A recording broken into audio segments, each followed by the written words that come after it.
Bonjour à tous. Aujourd'hui, on se plonge dans une véritable enquête médicale, un cas clinique aussi complexe que fascinant, celui de l'hépatozoonose canine. C'est une maladie causée par un protozoaire, le Hepatozoan americanum, qui est un vrai casse-tête pour les vétérinaires. Allez, ensemble, on va rassembler toutes les pièces du puzzle pour y voir plus clair. Voici notre plan d'action, notre feuille de route pour cette analyse. D'abord, on va définir cette fameuse maladie. Ensuite, on identifiera le coupable et son complice. Puis, on partira sur la piste des symptômes avant de mener l'enquête en labo. Et pour finir, on rendra le verdict, traitement et pronostic. C'est parti pour la première section, l'hépatozoonose, une maladie vraiment mystérieuse. Ici, l'idée c'est de poser les bases pour bien comprendre ce puzzle qui peut avoir des conséquences dévastatrices pour les chiens. Alors, rentrons directement dans le vif du sujet. La question centrale, celle qui va nous guider, elle est simple en apparence. Qu'est-ce que c'est, au juste, l'hépatozoonose canine? Vous allez voir, c'est bien plus qu'une simple maladie parasitaire. Ces mécanismes sont vraiment complexes et particulièrement sournois. On passe maintenant à la deuxième étape de notre enquête, le coupable et son complice. Et oui, pour résoudre une énigme, il faut d'abord savoir qui sont les acteurs principaux de ce drame clinique. Et voici le profil du suspect numéro 1, Hepatozoum americanum. C'est lui le protozoa responsable. Mais il n'agit pas seul. Il a un complice indispensable, un vecteur, la tique Amblyomma maculatum. Et comme on peut le voir sur la carte, leur terrain de jeu, leur zone d'action, c'est principalement la région de la côte du Golfe, en Amérique du Nord.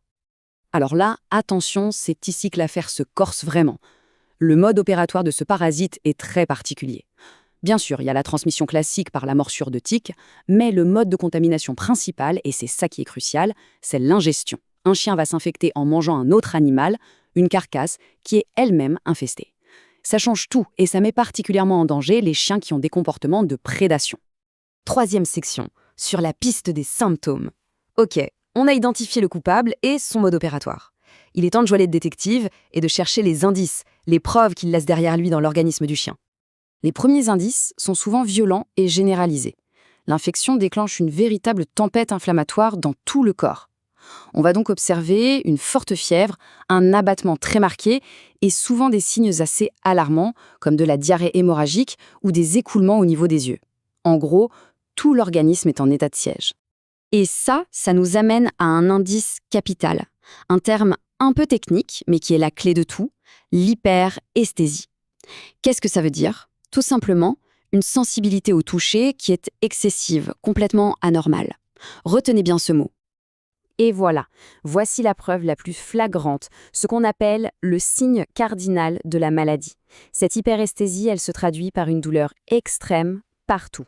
Le simple fait de toucher le chien, ou même qu'il essaie de bouger, ça devient une torture pour lui. C'est vraiment le symptôme le plus caractéristique et honnêtement le plus angoissant de l'hépatozoonose. Mais l'enquête ne s'arrête pas là. Il faut creuser encore plus loin, jusqu'à la structure même des os. Quand on fait des radios, on découvre un autre indice majeur, des réactions périostées prolifératives. En gros, c'est comme si l'os lui-même réagissait de manière violente à l'invasion, en créant de l'os de façon complètement anarchique, surtout sur les os longs. On entre maintenant dans la quatrième phase, l'enquête diagnostique. À ce stade, avec tous ces indices, le vétérinaire a de très très forts soupçons. Mais les soupçons ne suffisent pas. Il faut une confirmation, une preuve irréfutable. Et pour ça, direction le laboratoire.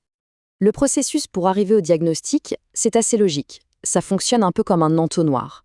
On commence large, avec les signes cliniques qu'on observe. Ensuite, on affine avec une analyse de sang.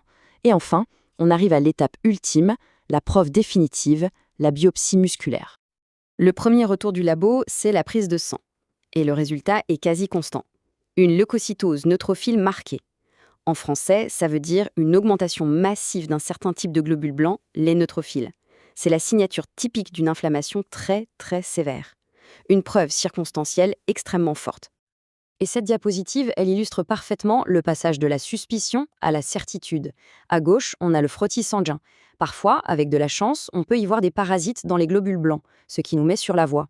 Mais la confirmation absolue, le gold standard, comme on dit, c'est à droite, la biopsie musculaire.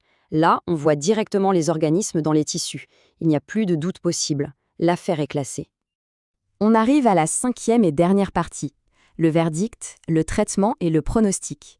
Maintenant que le coupable est formellement identifié, quelle est la sentence? Quel traitement appliquer? Et surtout, quel est l'avenir pour le chien atteint? Face à un ennemi aussi redoutable, il faut sortir l'artillerie lourde. Le protocole de référence, c'est ce qu'on appelle une trithérapie. On combine 3 médicaments bien spécifiques, trimétoprime sulfaduazine, clindamycine et pyrimétamine. C'est l'arsenal le plus efficace qu'on connaisse pour maîtriser l'infection. Et il faut vraiment administrer les 3 en même temps.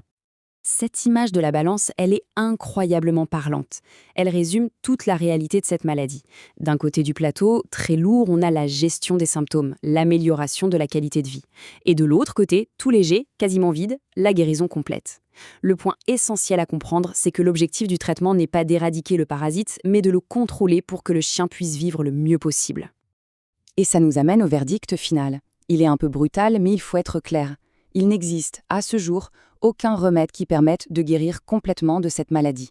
C'est une condition qui devient chronique et qui va demander un traitement et un suivi à vie. La rémission, oui, c'est possible. La guérison, non.